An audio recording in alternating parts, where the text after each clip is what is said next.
then the best option is to go for education loan.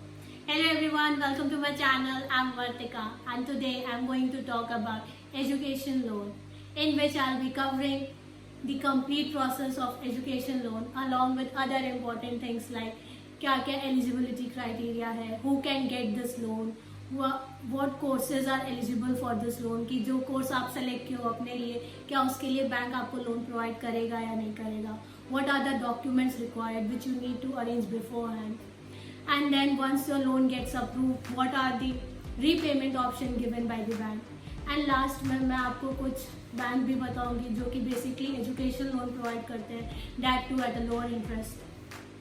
सो अगर future में आपका plan है एजुकेशन लोन लेने का then please do watch my video till and.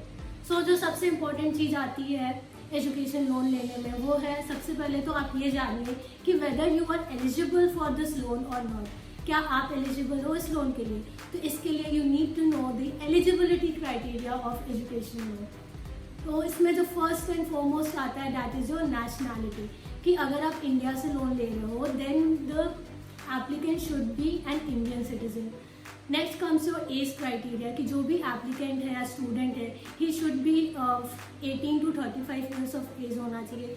If your age is above 35 then you are not eligible for this loan. Then comes your percentage, कि जो भी आपकी प्रीवियस क्वालिफिकेशन है उसमें at least you should have scored 60% marks. ये बहुत ही important है. And then is your acceptance letter, confirm acceptance letter जिस भी यूनिवर्सिटी में आप एडमिशन ले रहे हो वहाँ का. ये सारी चीज़ें हैं एलिजिबिलिटी की. और एलिजिबिलिटी में I will also add course eligibility. तो मैं मोस्टली आपने देखा होगा जो बैंक है वो हायर स्टडीज़ के लिए लोन प्रोवाइड करता है. क्यों ऐसा क्यों? बिकॉज उनकी जो एम्प्लॉयमेंट प्रोबेबिलिटी है वो हाई होती है. बैंक उन्हीं कोर्सेज के लिए लोन प्रोवाइड करता है जिसके कंप्लीट होते ही स्टूडेंट के जॉब लग जाए ताकि वो लोन रीपे कर पाए टाइम से. सो मेनली जो ट्रेनिंग के कोर्सेज हैं उनके लिए बैंक लोन जल्दी अप्लाई नहीं करता है. सो ये चीज़ें आप अपने कोर्स को देख लो, जैसे कि कौन कौन से कोर्सेज एलिजिबल है लोन के लिए है. That is your masters, under graduate course हो गए, डिप्लोमा हो गए, पोस्ट ग्रेजुएट हो गए, PhD हो गया, या कोई भी जॉब रिलेटेड अगर कोर्स है तो वो सारी चीज़ें आ जाती हैं. सो ये आपकी एलिजिबिलिटी हो गई. तो once you are clear with eligibility अब हम मूव करेंगे प्रोसेस पे, कि प्रोसेस क्या है, कैसे स्टार्ट होता है लोन. तो सबसे पहले अगर आप लोन लेना चाहते हो तो आप जिस भी बैंक से लेना चाहते हो आप उस बैंक के पास फिजिकली भी जा सकते हो, आप वहाँ पे विजिट कर सकते हो, और आप ऑनलाइन भी विजिट कर सकते हो. उनके जो ऑफिशियल वेब पेज होते हैं वहाँ भी आप एप्लीकेशन फॉर्म सबसे पहले आपको फिल करना होता है. या तो आप बैंक जाके एप्लीकेशन फॉर्म ले लीजिए या तो आप ऑनलाइन फिलअप कर दीजिए. बैंक का पहला स्टेप होता है आप एप्लीकेशन फॉर्म जो दिया है उसमें आप सारे डिटेल्स अपने फिल कर दें. नेक्स्ट स्टेप आपका आता है प्रोवाइड दी सपोर्टिंग डॉक्यूमेंट्स. जो भी डॉक्यूमेंट्स रिक्वायर्ड है आपके उसके लिए लोन के लिए अब वो सारे डॉक्यूमेंट्स आपको प्रोवाइड करने होते हैं. तो कौन कौन से डॉक्यूमेंट आपको प्रोवाइड करने होते हैं? तो बेसिकली 4 टाइप के डॉक्यूमेंट्स हैं जो आपको प्रोवाइड करने होते हैं. अकेडमिक हो गया, फाइनेंशियल हो गया, कोलैटरल हो गया, आपका KYC डॉक्यूमेंट है. अभी मैं आपको ब्रीफ में बताती हूँ ये कौन कौन से डॉक्यूमेंट देना है, इसके अंदर आपको क्या क्या डॉक्यूमेंट्स अरेंज करने की ज़रूरत है.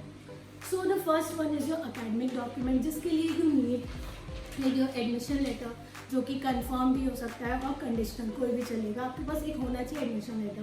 Then is your examination document, like अगर आप अब्रॉड के लिए जा रहे हो तो आपकी जो भी GMAT स्कोर है, TOEFL है, IELTS है, GRE है, इनके जो भी स्कोर है ये इसका document you need. Then is your previous academic year marksheet. अगर आप ग्रेजुएशन डिग्री के लिए जा रहे हो देन यू नीड 10th और 12th की marksheet. If you are going for post graduation then you need graduation degree की marksheet. And then if you have any scholarship you need to have that document too. Then comes your financial document. उसके अंदर अगर आपके parents या जो भी guarantor या को एप्लीकेंट है अगर वो जॉब कर रहे हैं तो उनका चाहिए होगा सैलरी प्रूफ, जिसके अंदर you need your income tax computation statement which should be attested by a CA and employer. Then is your salary slip, minimum last 3 month की होनी चाहिए और मैक्सिमम लास्ट 9 मंथ की. Then comes your collateral documents. Collateral मतलब कोई भी ऐसा asset जो आप गिरवी रखते हो तो लोन के लिए. तो it can be your property, fixed deposit, gold, ये सारी चीज़ें होते हैं. So if you are taking loan against property then you need a property deed, lease agreement, allotment letter by government और municipal authority. And you are also need property tax statement. तो ये सारी चीज़ें आपको प्रॉपर्टी के case में चाहिए होंगी। And if you are taking loan against deposit then you need your original FD, gold deposit, bond certificate and then इसके अंदर you can also provide your interest statement, income statement minimum 6 month का और maximum 24 month का। अगर आप loan ले रहे हो अगेंस्ट थर्ड पार्टी गारंटर, जो भी आपका गारंटर है, को एप्लीकेंट है, उसके थ्रू ले रहे हो, then you need a certificate of third party guarantor with a signature and it should be verified by the appropriate authority. And then उसको एप्लीकेंट का PAN card you need, Aadhaar card you need, passport copy, driving licence, voter ID card. तो ये सारी चीज़ें उनकी चाहिए होंगी। And now we come to KYC document, जिसको हम आइडेंटिफिकेशन डॉक्यूमेंट भी कहते हैं। तो इसमें you need your residence proof, कहाँ आप रहते हो, रेंट अग्रीमेंट, अगर जिस भी रेंट में आप रह रहे हो तो उसका अग्रीमेंट, रेसिडेंशियल लीज, बिल हो गए, different types of bill like electric bill, phone bill, LPG, ये सब जो बिल है इनके भी papers you need. Then KYC document के अंदर you also need PIO and NRI document. PIO is person of Indian origin, NRI is non resident Indian. So ये सारे डॉक्यूमेंट हैं which you need for education loan. तो मैंने ये चारों documents आपको बता दिए, academic, financial, collateral and your KYC। KYC is know your customer. अपने कस्टमर जो भी लोन लेने आता है उसके बारे में बैंक जानने के लिए जो डॉक्यूमेंट्स चाहती है उसको KYC कहते हैं।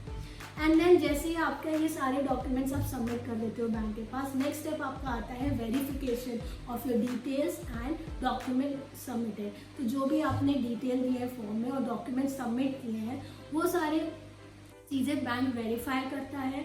अगर आपका वेरिफिकेशन उनको ठीक लगता है या अगर उनको कोई प्रॉब्लम होती है, they can also call you for personal discussion के लिए भी आपको बुला सकते हैं, जिसमें वो आपसे आपके कोर्स से रिलेटेड, आपके अकेडमिक रिकॉर्ड से रिलेटेड, इंस्टीट्यूट से रिलेटेड कुछ क्वेश्चन करेंगे। एंड देन जब ये सारी चीज़ों से बैंक सेटिस्फाइड हो जाती है then they disburse the loan. आपका जो भी लोन है नेक्स्ट स्टेप में they will pay the loan directly to the university और they can even pay the loan to the applicant in the form of DD, that is demand draft हो गया, check हो गया। इस form में applicant को भी दे सकती है। So once the bank is satisfied by the document और डिटेल्स यू प्रोवाइडेड, वो तुरंत आपका लोन अप्रूव करके वो पे कर देगी यूनिवर्सिटी को। तो ये सारी चीज़ें पेमेंट, लोन पे हो जाने के बाद अब हम आते हैं रीपेमेंट के बारे में कि रीपेमेंट का क्या ऑप्शन बैंक देती है। तो जैसे ही आपने लोन लिया, ऑब्वियसली बात है रीपेमेंट का ऑप्शन बैंक आपको उसी टाइम बता देती कि वो क्या क्या ऑप्शन देगी। मोस्टली बैंक आपको 2 ऑप्शन देती हैं। पहला देती हैं 6 मंथ आफ्टर एक्टिव एम्प्लॉयमेंट और 12 मंथ आफ्टर पोस्ट कंप्लीशन। जैसे ही आप एम्प्लॉयमेंट, आपकी जॉब लगती है, उसके 6 महीने बाद आप EMI पे करना शुरू कर दो उस लोन के लिए, या 1 साल बाद तो आपने एजुकेशन कंप्लीट किया उसके 1 साल बाद आप EMI पे करना स्टार्ट कर सकते हैं। ये सारे रीपेमेंट ऑप्शन देते हैं। सो यहाँ से आप अपना लोन जो है धीरे धीरे EMI के थ्रू पे कर सकते हो। ये सारी चीज़ें थी एजुकेशन से रिलेटेड जो आपको जानना ज़रूरी था, which will help you in taking education loan. हाँ, सो अब मैं लास्ट में, जैसे कि मैंने बताया था, मैं आपको कुछ बैंक्स बताऊँगी जो बेसिकली एजुकेशन लोन प्रोवाइड करती है फॉर अब्रॉड स्टडी के लिए। सो इनमें से जो पहला बैंक है वो है आपका SBI, that is state bank of India. ये आपको लोन प्रोवाइड करती है अप टू 20 लाख का विद 10% ऑफ इंटरेस्ट रेट के साथ। Then comes your HDFC bank जो कि आपको 36 लाख तक का लोन प्रोवाइड करती है with 15% of interest rate. Then comes your ICICI bank जो आपको 3 करोड़ तक का लोन प्रोवाइड करेगी with up to 11.50%। Then is जो PNB बैंक जो आपको 1 करोड़ तक का लोन प्रोवाइड करती है विद 11.10% इंटरेस्ट रेट के साथ। देन इज जो कैनरा बैंक जो कि आपको 36 लाख का लोन प्रोवाइड करेगी विद 10.70% तक के इंटरेस्ट लोन के साथ। And then is your Axis bank which provide 75 lakh तक का लोन विद 13.70% इंटरेस्ट रेट के साथ। तो ये सारी बैंक है जो बेसिकली अब्रॉड स्टडी के लिए लोन प्रोवाइड करती हैं। सो अगर आप लोन के लिए सोच रहे हैं तो आप इन बैंक को कंफर्म कर सकते हैं। So thank you for watching my video. If you like my video please do like and subscribe.